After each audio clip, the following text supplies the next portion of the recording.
시편 139편 11절에서 16절 말씀 찾으신 줄 알고 제가 읽겠습니다.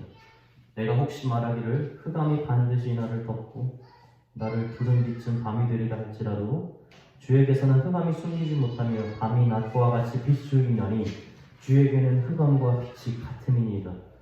주께서 내 내장을 지으시며 나의 모태에서 나를 만드셨나이다. 내가 주께 감사하오면 나를 지으심이 심히 기묘하심이라. 주께서 하시는 일이 기이함을 내 영혼이 잘 아나이다.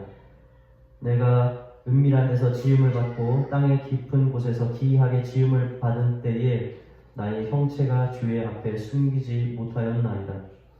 내 형질이 이루어지기 전에 주의 눈이 보셨으며 나를 위하여 정한 날이 하루도 되기 전에 주의 책에 다 기록이 되었나이다. 아멘.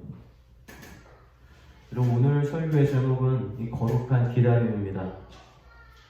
여러분, 신앙생활을 계속해서 하다 보면 자연스레 저 같은 경우는 그랬어요. 훈련되어지는 영성이 있습니다. 그것이 뭐냐면 바로 이 기다림의 영성이에요. 제가 어릴 때 처음 교회를 다니기 시작을 했을 때는 하나님에 대한 시험을 굉장히 많이 해보고 싶었습니다. 왜냐하면 내가 과연 하나님을 믿을 만한가? 아니, 하나님은 실제로 존재하시는가에 대한 그 해답을 찾고 싶었었어요. 그래서 중학교 때 처음 교회를 다니기 시작했을 때는 참 교회도 가기 싫었고 갈 때마다 자꾸 하나님을 시험해보는 겁니다. 그래서 어느 날에 주님, 내가 만약 당신이 살아계시면 내가 교회 예배 끝나고 집에 가는 그 길 한 20-30분 되는 길이 동안 당신이 나를 발을 벌려서 넘어뜨리게 하면 내가 당신이 있는 줄 믿겠습니다. 이런 기도도 해봤어요. 넘어지지 않았습니다. 그러면서 혼자 생각했죠. 역시 하나님은 없다. 이런 기도도 해봤습니다. 성경에서 너희가 진짜 겨자씨만한 믿음이 있다 하면 너희가 저 산을 들러 바다로 옮기라 할지라도 그것이 순종할 것이다 라는 거예요. 이거다. 내가 진짜 믿는지 안 믿는지, 하나님이 살아계시는지 안 살아계시는지 시험해 볼 것은 바로 이것이다. 그 말씀을 보자마자 바로 기도를 합니다. 저희 집 뒤에 영정산이라는 큰 산이 하나 있었는데, 주님, 내가 믿습니다. 저 산을 바다로 옮겨주십시오. 간절하게 기도를 했었어요. 지금까지도 그 산 아주 잘 있습니다. 여러분, 참 은혜로운 건 뭐냐면 그렇게 하나님을 시험하고 하나님 있는지 없는지를 기도하면서 기도가 응답되어지는 것을 위주로 생활을 했었는데 그때마다 하나님 그런 걸 들어주시지 않았거든요. 그런데 어떤 은혜인지 모르겠는데 그렇게 교회를 가서 말씀을 들으면 그렇게 마음이 회복이 되고 이렇게 입술로 찬송을 하면 왜 그렇게 기쁘더라고요. 어린 나이에. 생각해보면 내가 알지 못하는 가운데에서 하나님이 내 마음을 만져주시고 위로해 주시면서 지금까지 인도해낸 역사가 있지 않았나 싶습니다. 그래서 그때 당시에도 저를 교회로 데리고 갔던 형들이 기억을 하죠. 그때 당시 저는 미술부에 다니면서 농구하려고 교회를 처음 갔었는데 지금 그 형들이 얼마 전에 또 만났었는데 목사가 됐던 겁니다. 아니, 농구하려고 교회에 왔던 애가 지금은 형들이 다 교회를 다니지 않거든요. 몇 년 다니다 다 안 다니더라고요. 근데 끝까지 예수님을 믿고 목사가 됐다는 사실을 들으면 그 선배들이 얼마나 놀랐는지 몰라요. 여러분, 이것은 내가 한 것은 참 아닌 것 같습니다. 결국엔 시간을 돌이켜보면 주님이 내 마음을 주장하면서 그렇게 믿을 수 있도록 만들어주셨다는 생각이 들어요. 저는 제가 어떻게 믿겠다? 노력을 하겠다? 여러분, 전 이런 것은 제가 하나님께 주장을 못 하겠더라고요. 이건 이론적으로 설명을 할 수 있는 일이 아닙니다. 그래서 혹자는 말합니다. 하나님의 구원의 계획이 있지만 인간이 그 구원에 합하는 충분한 도덕적인 노력이 있어야 이것이 같이 일해서 구원을 만들어낸다라고 이야기를 하는데 저는 거기에 동의를 못하겠어요. 구원은 온전히 하나님께서 하시는 일인 것 같아요. 제 삶을 보면 그래요. 제가 하나님을 위해서 한 것이었고 하나님이 온전히 저의 마음을 주장해서 저를 인도해내셨고 그렇게 주님이 나에 대한 사랑을 보여주셨기 때문에 저에게서 행위가 나오는 것이지 제가 행위를 해서 하나님의 구원을 합했다? 여러분, 그랬다면은 전 제 삶을 볼 때 저는 구원은 절대 받을 수가 없습니다. 그렇게 시간이 지나고 경험을 하면서 하나님의 경험을 해보니까 한 가지 영성이 자라는 게 뭐냐면 바로 기다릴 줄 아는 시간들, 그런 것들이 저에게 또한 은혜가 되는 것을 경험을 합니다. 예전에 젊었을 때는, 어렸을 때 처음으로 주님을 믿을 때는 얼마나 의로웠는지 몰라요. 말씀도 정확하게 몰라요. 이것은 이것이기 때문에 이렇게 해야 되고, 하나님 이걸 하지 말라고 했기 때문에 하면 안 되라고 하는 정확성이 있었어요. 그래서 율법적으로 일반적으로 믿는 사람들이 행하는 율법에 대해서 굉장히 강하게 지키기 위한 노력이 저는 젊을 때 있었습니다. 근데 문제는 뭔 줄 아세요? 결국엔 이렇게 지키려고 하는 그런 율법들이 나중에 저를 올가서 넘어뜨리는 일을 하더라고요. 아니, 내가 그렇게 못 살아요. 제가 그렇게 못 살아요. 저도 하나님 외에 사랑하는 것들이 생기더라고요. 저도 마음에 다른 것들이 중독돼서 막 세상에 끌려다니는 것들이 생기더라고요. 그때마다 정말 아파하면서 채찍질을 했는데 여러분, 이것이 참 낫지 않더라고요. 여러분, 이렇게 짧고 정확하고 타이트하게 신앙생활을 하는 것들이 때로는 나의 삶을 오히려 더욱더 우울감이고 다른 사람을 판단하는데 점점 더 빠르게 하는 것을 보면서 점점 더 제 마음에 하나님을 묵상하는 방식들이 바뀌어 나가기 시작을 했습니다.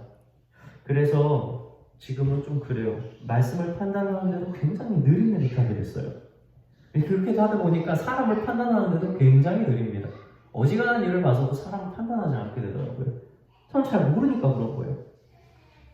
기도의 응답을 기다리는데도 역시 굉장히 오랫동안 느긋하게 기다리게 되었어요. 성경을 아무리 읽어도 정말 이해도 안 가고 잘 모르겠는 부분들이 있습니다. 예전에는 그것을 나의 부족함이라고 생각을 하고 계속해서 채찍질을 했는데 지금은요, 오히려 내가 그것을 몰라서 너무 좋을 때가 있어요. 왜냐하면 그것을 내가 깨닫지 못하고 알지 못하면 하나님이 역시 나보다 정말 크시구나, 내가 이걸 다 헤아릴 수 있는 게 아니구나 라는 생각이 들면서 너무 기쁠 때가 있고, 그리고 내 삶에서 주님께서 언젠간 이 부분을 조명해서 깨닫게 하실 그때가 있겠다라는 하면서 제가 말씀을 기다리는 때가 되더라고요.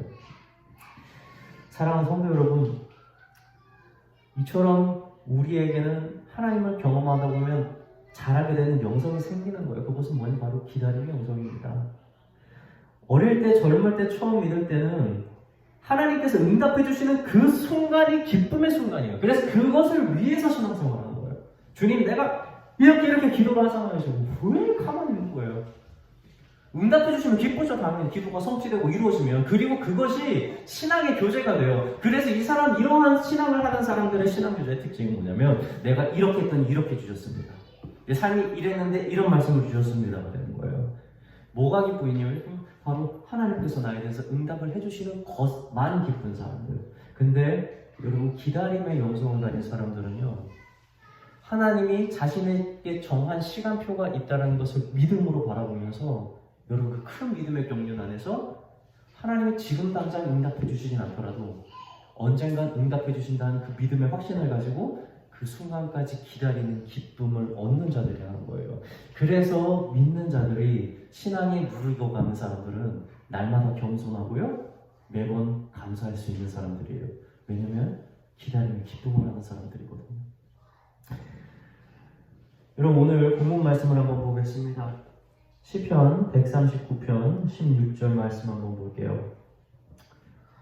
내 형질이 이루어지기 전에 주의 눈이 보셨으며 나를 위하여 정한 날이 하루도 되기 전에 주의 책에 다 기록이 되었나이다. 다윗이 오늘 본문 말씀에서 드리는 내용은 뭐냐면, 하나님께서 우리의 모든 내용들을 다 아시고 우리의 삶을 다 아시고 낱낱하게 기록을 해놨다. 다시 말하면 우리의 처음과 끝을, 모든 것을 다 아신다는 말이죠. 여러분, 마태복음 10장 30절에 보면은 하나님께서 우리를 아실 때 어디까지 아신다고 하면 우리의 모든 머리털의 개수까지 헤아린 바가 되었다는 거예요. 그 말은 단순히 하나님이 우리가 무엇을 가졌는지를 안다 정도가 아니라, 하나님께서 우리를 지으실 때에 티끌만한 실수도 없고 우리의 모든 것들을 기억하실 때에 처음부터 끝까지 완성이 되지 않은 것이 없다라는 것을 사실은 성경이 말하고 있는 거예요. 여러분, 이것이 정말 위로가 되지 않습니까? 그렇다면 여러분, 우리의 삶이 목적이 뭐가 되어야 되겠어요? 잘 사는 건 아니죠. 하나님이 계시고 계획이 끝나 있잖아요. 여러분, 그렇다면 우리의 인생의 목적이 뭐가 되어야 되는 거예요?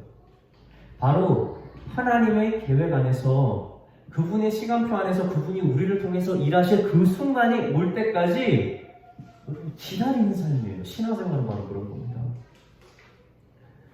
우리는 종종 신앙생활을 할 때에 우리의 삶의 모든 영성이 충만함으로 날마다 하나님의 뜻대로 어떻게든 산다고 하지만 여러분, 예수님조차도 성령의 충만하심을 구했어요. 그것은 무엇이냐면 삶의 모든 순간마다 영성이 충만하거나 우리가 하나님의 뜻을 헤아리면서 사는 건 아니라는 거예요. 그런데 예수님의 기도를 통해서 알 수 있는 건 뭐냐면 주님께서 정해놓은 시간에 우리의 성령의 충만함이 올 때가 있고 주님께서 정해진 순간에 우리의 마음의 기쁨이 넘칠 때가 있으며 주님이 정하신 순간에 우리의 삶이 고통과 회환으로 가득 차서 우리가 슬픔에 빠질 날도 있다는 거예요. 날마다 우리가 막 성령 충만해서 말씀의 뜻대로 사는 것은 아니고 그러한 모든 경륜 가운데에 하나님께서 정하신 순간을 향해 여러분 가만히 서서 기다릴 줄 아는 바로 그 믿음. 여러분, 오히려 우리의 삶의 순간은 기다림의 연속이 더 많습니다. 하나님이 우리의 삶에서 우리를 이끌어내시고 말씀을 주시고 놀라운 힘을 베풀어 주시는 그 순간보다 뭐가 더 많다고요? 그러한 순간이 나에게 올 것이라고 믿음으로 붙들고 그 자리에 굳건히 서서 기다리는 그 시간이 어쩌면 우리의 신앙생활의 대부분을 차지한다는 사실입니다. 여러분, 그래서 우리의 신앙은 기다리는 걸 정말 잘해야 돼요. 하나님이 언제 우리를 부를지 모르거든요. 마태복음 25장에 보면 10처녀의 비유가 나옵니다. 이 10처녀 중에서 5처녀는 신랑을 기다리는데 어떻게 기다리냐면 기름과 등불을 모두 가지고 와서 기다리기 시작을 하죠. 그리고 이 5처녀는 이 신랑을 기다리는데 오로지 등불만 가지고 왔어요. 기름이 없는 겁니다. 그리고 와서 기다리는 거예요. 근데 신랑이 언제 오죠? 예상했던 때가 됐는데 오지를 않는 거예요. 그래서 이 처녀들이 다 어떻게 되냐면 다 잠에 들어버립니다. 다시 말해 그들이 잠에 들어서 알지 못하는 그 순간에 신랑이 오죠.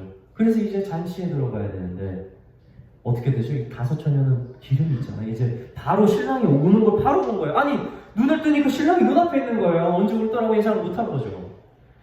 어떻게 하죠? 그 신랑이 오기 전까지 기다림을 온전히 했던 5처녀. 여러분, 그 기름을 준비했다는 게 뭐죠? 오자마자 갈 준비를 한 거예요. 주님이 나에게 말씀하시자마자 나는 가겠습니다라는 준비를 온전히 한 그 5처녀인 거예요. 어떻게 하죠? 잔치에 들어갑니다. 그런데 이 나머지 5처녀가 기름을 준비하지 못해서 아우 얘들아 뭐 가지고 있는 기름 좀 빌려주라. 야 나 어떡하지? 이러고 어떻게 해? 야 우리가 쓸 것도 모자라. 가서 너희가 기름을 구해가지고 와라. 여러분, 이 5처녀가 뒤늦게 기름을 구하러 가죠. 어떻게 됐죠? 이미 잔치가 문이 닫힌 거죠. 문을 두드려도 열어주죠. 여러분, 이 천국의 비유죠. 나중에 문을 열어달라는 거 뭐라고 합니까? 내가 너희가 누군지 알지 못한다. 여러분, 이 5처녀가 신랑이 온다라는 걸 모르고 있었어요? 알고 있었죠. 믿음이 없었을까요? 있었죠. 뭐에 실패하죠? 여러분, 그 기다림의 순간에 게으른 거예요. 내가 모르는 그 하나님의 때가 올 때까지 그 기다림에 최선을 다하지 않는 겁니다. 자신이 할 일을 하지 않는 겁니다. 결국엔 어떻게 되죠? 그 가장 중요한, 결국에는 그 잔치에 들어가야 되는 그 순간에 결국엔 그 게으름 때문에 들어가지 못하게 된 겁니다. 여러분, 이처럼 기다림의 순간은 여러분 우리가 기다린다고 생각을 하는데 여러분 기다린다는 게 가만히 있는 게 아니에요. 바로 언젠가 내가 알지는 못하나 하나님이 나를 부르신 그때에 내가 즉각적으로 내가 바로 당신의 뜻을 헤아리고 그것을 하기 위해서 준비가 되는 그 적극적인 신앙의 생활들로 가득 차는 시간들이 여러분 바로 이 기다림의 시간들입니다. 이 기다림의 시간을 정확하게 훈련하지 않은 모든 사람들은 여러분 하나님 때를 분별하지 못해요. 하나님이 불러도 하나님이 부르는지는 알지를 못하고요. 그리고 하나님의 뜻인지도 분별하지 못합니다. 여러분, 또한 기다린다라는 의미는 가끔씩은 우리가 가만히 서서 하나님의 뜻을 기다리는 순간일 때도 있어요. 마치 모세가 그랬던 것처럼. 그럼 모세가 홍해바다 앞에서 뭐라고 말하죠? Stand still. 너희는 가만히 서 있어라라는 거죠. 너희는 가만히 있어서 오늘 주께서 우리에게 이루시는 큰 구원을 한번 봐라라고 하는 거죠. 여러분, 아무것도 하지 않는 모세의 그 순간이 있어요. 여러분, 성경에 이런 말이 있어요. 믿음으로 의에 이르고 입술로 시인하여 구원을 이룬다라는 말이 있죠. 여러분, 이거 반대말을 해야 되는 거 아니에요? 입술로 고백해서 의에 이르고 믿음으로 구원에 이룬다라고 해야 되는 건 아닙니까? 입으로 말, 어떤 성경을 보면 주여 주여 하는 자마다 모두 천국에 가는 것은 아니라고 하는데 입술의 고백으로 구원을 이룬다라고 하잖아요. 여러분, 이것은 무슨 말이겠어요? 그 당시에 사무실 때 너무 핍박이 거세니까 여러분, 사람들이 자신의 제자인 것을 드러내기만 해도 죽는 시대인 거예요. 그런데 누군가가 이 사람들을 죽이려고 할 때 이 사람들이 그 죽음을 앞두고 목에 칼이 들어갔을 때에 이렇게 얘기합니다. 주는 나의 그리스도시다. 이것이 과연 가만히 있는 믿음인가요? 여러분, 모세가 지금 홍해 앞에서 사람들이 다 자기 죽이려고 오는 거예요. 진짜 뭐가 없어요. 그럼 뭐 해야 돼? 난리 나는 거잖아요. 여러분, 정상적인 사람이 어떻게 가만히 있습니까? 난리 나죠. 여러분, 거기에서 가만히 서서 하나님께서 어떻게 이루신 구원을 보자라고 하는 것이, 여러분, 이것이 정적인 믿음입니까? 아니요. 여러분, 이것보다 용감한 믿음이 어디 있습니까? 사람들이 자신을 죽이려고 하는데 주님이 내 주인이다라고 고백하는 이렇게 적극적인 믿음이 어디 있습니까? 사랑하는 성도 여러분, 믿음의 삶이라고 하는 것은 이렇습니다. 언젠가는 우리의 때가 다가옵니다. 그런데 여러분, 그때를 우리가 믿음으로 준비를 하지 않는다면, 그 적극적인 싸움을 계속해서 하지 않는다면, 여러분, 우리는 어쩌면 구원에서 먼 사람들이 될 수 있다는 사실을 기억하시기 바랍니다. 여러분, 다윗이 골리앗 앞에 섰을 때 다른 사람들이랑 달랐잖아요. 다른 사람들은 골리앗이 뭐였죠? 이스라엘을 망하게 하는 대상이었어요. 하나님이 내린 저주와 같은 사람이었죠. 여러분, 근데 골리앗이 딱 다윗을 봤는데 골리앗이 오버랩 되는 대상이 생기죠. 다윗이 골리앗을 보고 생각난 게 누구였죠? 뭐였죠? 자신의 칼에 엎드러진 수많은 공과 사자를 생각을 했던 거예요. 다윗은 보이지 않는 그곳에서 자신의 목숨을 걸고 양들을 지키기 위해서 그것들과 싸웁니다. 인간이 능히 이겨낼 수 없는 것들이죠. 그런데 다윗은 그렇게 무모했던 거예요. 아무도 알아주지 않는데, 집안에서 아들이라고 생각도 해주지 않는데 말이에요. 그렇게 충성을 다합니다. 그 보이지 않는 곳에서 충성이 나중에 어떻게 되죠? 골리앗을 만나니까 이제 그것이 복이 되기 시작을 합니다. 남들은 다 피해야 되는 저주의 대상이 다윗한테는 봅니다. 나한테 죽을 겁니다. 이게 복인 거예요. 여러분, 다윗이 골리앗 앞에서 자신의 모든 과거를 회상하면서 하나님의 구원하심을 오버랩 시켰던 것처럼 적극적으로 그분의 구원하심을 갈구하고 그 뜻을 이루기 위해서 최선을 다한 사람이야말로 하나님의 부르심의 때에 여러분 지체하지 않고 순종할 수 있다는 사실을 기억하시기 바랍니다. 여러분, 그렇다면 우리는 하나님께서 우리를 부르신다는 그 믿음을 가지고 그때를 잘 준비하고 있는지 없는지 우리는 과연 어떻게 알 수 있을까요? 저는 이렇게 말씀드리고 싶어요. 여러분, 이러한 기다림의 영성은요, 우리가 가지고 있는 입술에서 드러난다고 말씀드리고 싶습니다. 여러분, 예수님께서 십자가에 못 박혀 죽으실 때에 예수님은 그 십자가를 벗어날 수 있는 인간적인 방법이 사실은 있었습니다. 왜냐하면 예수님을 도와주고 싶은 사람이 있었거든요. 여러분, 그게 누군지 아십니까? 본디오 빌라도예요. 우리는 본디오 빌라도가 예수님을 죽게 했다고 지금은 말하고 있으나 여러분, 사실은 그 십자가의 죽음이 있기 전에 그 누구보다도 예수님이 결백하다는 사실을 잘 알고 있었고 예수님을 재판에 넘기기를 가장 꺼려했던 사람이 바로 본디오 빌라도였습니다. 그는 예수님을 죽게 할 권한도 있고 살릴 권한도 있었죠. 그래서 그 빌라도가 예수님한테 물어보잖아요. 응? 사람들이 많은 말들로 너를 고발하고 있는데 이게 무슨 일이냐고 물어. 예수님 뭐라고 하시죠? 아무 말씀을 하지 않았다고 성경이 그리고 있어요. 여러분, 그때 빌라도가 예수님께 말을 해서 예수님이 만약에 무슨 말을 해서 자신의 억울함을 증명을 했다면 여러분, 빌라도가 예수님을 아마 죽이지 않았을 겁니다. 그 질문이 그렇게 중요했던 거예요. 그래서 빌라도가 많은 사람들이 너를 고발하고 있는데 이게 무슨 일이냐라고 했는데 예수님이 아무 말씀하지 않을 때 빌라도가 놀랐다고 나오죠. 왜요? 아니, 죄를 지은 사람도 그 앞에서 자신을 변호하는데 죄가 없는 이 사람이 자신의 죄에 대해서 변호를 하지 않는 거예요. 여러분, 예수님이 그 자리에서 침묵한, 아무 말씀도 하지 않은 이유가 무엇이었겠어요? 여러분, 바로 자신의 그 십자가의 죽음이 자신의 삶의 길이라고 하는, 그것이 하나님이 보낸 때라는 확신이 있었기 때문에 여러분, 예수님은 그 길을 피하지 않은 겁니다. 여러분,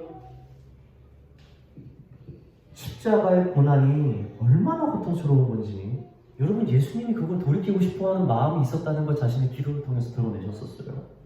그럼에도 불구하고 그 고통스러운 죽음이 있어야 부활이 있을 수 있기 때문에 예수님은 그 부활의 영광을 바라보면서 그 어려운 그 기다림의 모든 순간들을 침묵을 다지며 묵묵히 걸어갈 수 있었다는 사실입니다. 예수님은 그 입술로 사실은 자신의 길이 무엇이고 자신의 길이 어떻게 예비되어 있었는지 믿음으로 보여주었다는 사실입니다. 여러분, 오늘 이 시편의 저자였던 다윗의 삶은 또한 어떻죠? 다윗은 자신을 죽이려던 사울에게, 그리고 자신을 대적했던 많은 대적들에게 여러분, 입술의 저주를 단 한 번도 하지 않았던 사람이죠.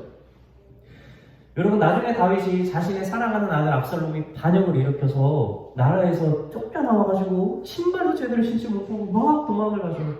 그와 함께 모든 백성들과 함께 슬퍼하면서 울면서 그 길을 걸어갑니다. 여러분, 근데 그 길을 걸어가는데 어떤 시므이라고 하는 한 사람이 나와요. 이 선지자였는데, 여러분, 근데 이 시므이가 어떻게 하죠? 다윗을 계속해서 저주합니다. 피 흘린 자, 살인자, 너가 그래서 하나님께서 널 버린 거야. 자식에게 배반을 당하잖아요. 막 저주를 퍼붓습니다. 여러분, 그래서 다윗이 위대한 왕이고 따르는 군사가 얼마나 많아요? 근데 이 사람이 나와서 저주를 하는데 어떻게 저주하죠? 돌을 던지면서 왕한테 저주를 퍼붓는. 그 군사들이 열이 많은 거예요. 장수가 나와서 말합니다. 아니, 내가 저 개 같은 자를 내가 칼로 목을 베어가지고 오겠습니다. 근데 다윗이 그 상황에서 뭐라고 하는 줄 알아요? 그냥 두어라. 하나님께서 나의 삶을 그의 입술을 통해서 저주하고 있는 것이니 그가 그냥 그의 일을 하게 두어라 라고 이야기를 해요. 여러분, 사실은 그 다음에 다윗이 하는 말이 대단하죠. 뭐라고 말하냐면 사무엘하 16장 12절에 이렇게, 혹시 여호와께서 나의 원통함을 감찰하시리니 오늘 그 저주 때문에 여호와께서 선으로 내게 갚아주시리라. 여러분, 다윗이 이런 사람이에요. 저 사람을 통해서 나온 것이 하나님께서 나를 통해 해주시는 저주라고 내가 그것을 받아들이기만 한다면 하나님께서 언젠가 이 저주를 선으로 바꿔서 나에게 갚아주실 것이다. 여러분, 이것으로 다윗이 죄를 범하지 않아요. 세상에 대단하지 않습니까? 여러분, 오늘 읽었던 본문 말씀 한번 다시 보겠습니다. 시편 139편 11절에서 12절 말씀 제가 읽겠습니다. 내가 혹시 말하기를 흑암이 반드시 나를 덮고 나를 두름 비친 밤이 되리라 할지라도 주에게서는 흑암이 숨기지 못하며 밤이 낮과 같이 비추이나니 주에게는 흑암이 빛 같음입니다. 여러분, 이 다윗이 그래서 이런 고백을 하는 거예요.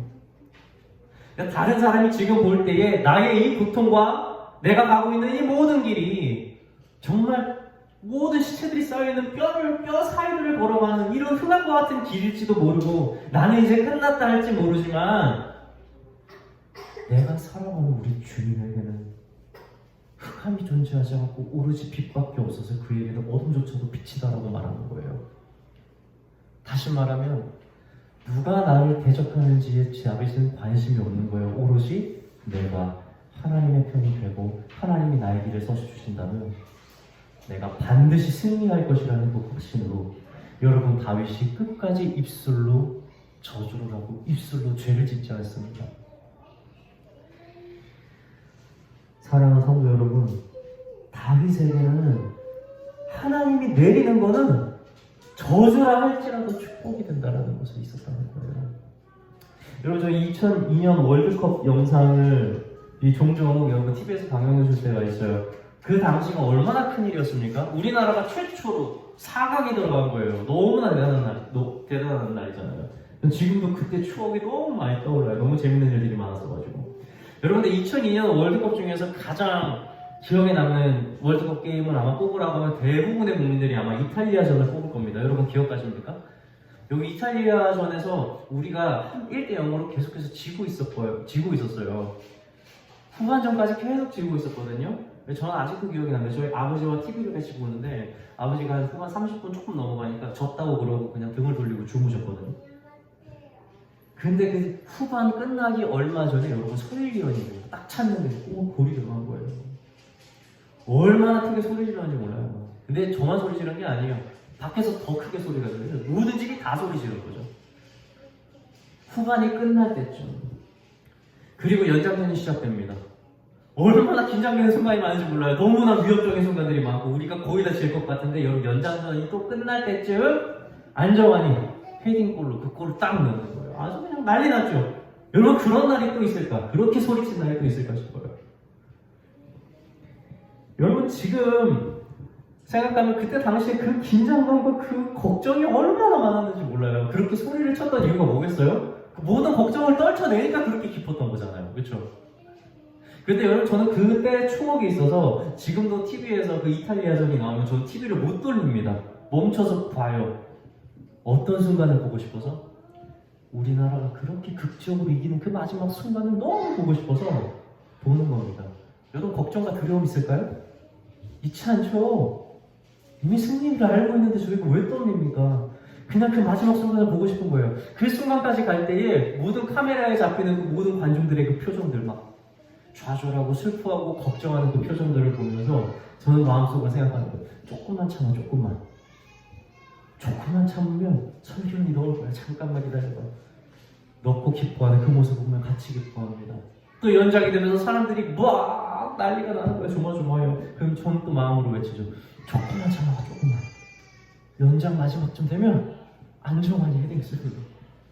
그러면 그렇게 넣는 걸 보고 사람들이 좋아하는 걸 보면 그때 추억이 떠올라서 다시 또 막 좋아해요. 여러분 왜 지금은 그렇게 행복하겠어요? 승리의 결과를 알고 있기 때문이에요. 여러분 그런데 믿음도 이런 것과 같다는 것 아십니까? 여러분 우리는 월드컵을 뛰는 선수들처럼 우리의 믿음의 경주를 뛰고 있어요. 여러분 그런데 여기서 사실 한 가지 반칙이 있죠. 또 뭐죠? 우리에게는 지금 생방송인데도 우리는 결국에 승리의 약속이 우리는 정해져 있다는 거예요. 여러분 그런데 그 선수들이 얼마나 기쁘게 뛰어야 되겠습니까? 얼마나 믿음으로 그것이 충만하고 뛰겠어요. 여러분 이러한 승리의 경기를 뛰고 있다는 사실을 잊지 마시기 바랍니다. 그래서 여러분 우리는 수많은 고난 가운데에서 다윗처럼 예수님처럼 항상 축복의 말을 입에 담으면서 살 수 있는 겁니다. 그렇게 감사하면서 살 수가 있는 거예요. 우리만 그렇습니다. 여러분 우리가 물질을 쉽게 여기는 이유가 뭐겠어요? 하늘에 우리의 상급이 있기 때문에 우리가 물질을 쉽게 여기는 겁니다. 여러분 우리가 왜 생명을 다른 사람을 위해서 내어줄 수 있겠습니까? 우리에게 영원한 생명이 약속이 되어 있기 때문에 그런 겁니다. 여러분 우리가 왜 모든 세상의 실패를 달게 여길 수가 있습니까? 결국 변하지 않는 영원한 승리가 우리 앞에서 우리를 기다리고 있기 때문에 그렇다는 거예요. 여러분 하나님은 우리에게 승리의 역사를 약속하셨고 우리는 알지는 못하나 우리가 그분의 부르심에 따라서 순종할 때가 있습니다. 여러분 이 때를 위해서 여러분 입술을 아끼십시오. 여러분 항상 축복의 말을 하고 항상 감사의 말하세요. 우리는 그럴 수 있어요. 우리 앞에 어떠한 일이 있는지 알지 아십니까? 여러분 반면 이 모든 일에서 실패하는 사람들이 있어요. 여러분 기다림의 영성이 없는 사람들은 입술로 그 일을 드러냅니다. 예수님처럼 고난의 순간에 가만히 못 있습니다. 다윗처럼 자신을 저주하는 사람을 보면서 가만히 못 있어요. 여러분 이것은 그 사람들을 입술을 통해서 드러난다는 거죠. 여러분 애국을 떠나서 가나안 땅에 들어가야 했던 대부분의 이스라엘 백성들은 전부 다 광야에서 죽어버립니다. 여러분 그 이유가 사실은 어디 있는 줄 아세요? 그들의 입술 때문이었어요. 여러분 그 사람들이 경험한 기적이 얼마나 큰지 몰라요. 여러분 성경에서 제일 큰 기적이라고 볼 수 있는 거 아닙니까? 어떻게 하나님을 그들을 인도했어요? 하나님이 애국을 계속해서 그것도 10번을 치시고 증거를 남기시고 네? 그 홍해를 걸으면서 그 모든 그 군사들을 다 수십만 군사들을 수장시켜버리는 걸 이스라엘 백성들 눈앞에서 보게 했잖아요. 여러분, 이거 인생에서 이 기적들 중에 하나만 보더라도 여러분 하나는 평생 쫓을 것 같은데, 이 놀라운 기적을 본 이스라엘 백성들이 하나님을 얼마나 쫓았고 하나님을 얼마나 입술로 찬양했을 것 같으세요? 여러분, 세 달이 안 가요. 성경에서 한 장 넘기면 그들이 무엇 시작하냐면 불만과 불평을 하기 시작을 해요. 세상에. 그 일을 경험하고 말이에요. 이스라엘 백성들이. 그리고 저기 있는 가나안 땅을 갑니다. 그 가나안 땅을 넘어서 가서 이제 마지막에 이제 다 왔어. 야, 가나안 땅이야. 야, 이제 전쟁. 지금까지 그렇게만 이겼잖아. 이 전쟁만 이기면 끝이다 해서 정찰대를 보냅니다. 여러분, 하나님이 그렇게 놀라운 일들을 모이시고 수많은 전쟁에서 승리하게 하셨는데 세상에 보낸 정찰대 중에서 10명이 뭐라고 말하는 줄 아세요? 야, 우리 졌어. 야, 쟤들을 보니까 야, 우리는 메뚜기들 같다. 저들이 볼 때도 아마 우리가 그렇게 보일 거다. 그러고 다시 하나님은 저주하기 시작하는 거예요. 여러분, 이스라엘 백성은 이런 거예요. 그들의 입술이 결국엔 그들의 믿음이 어떠한지를 계속해서 보여주고 있었던 것이죠. 여러분, 하나님의 때를 잘 준비하십시오. 그리고 우리의 입술의 고백을 보면서 우리가 과연 어떠한 삶을 보는지, 살고 있는지를 여러분 잘 보시길 바랍니다. 언제 주님이 우리를 그분의 시간표 안에서 어떠한 일로 부르실지 여러분, 우리는 알 수가 없어요.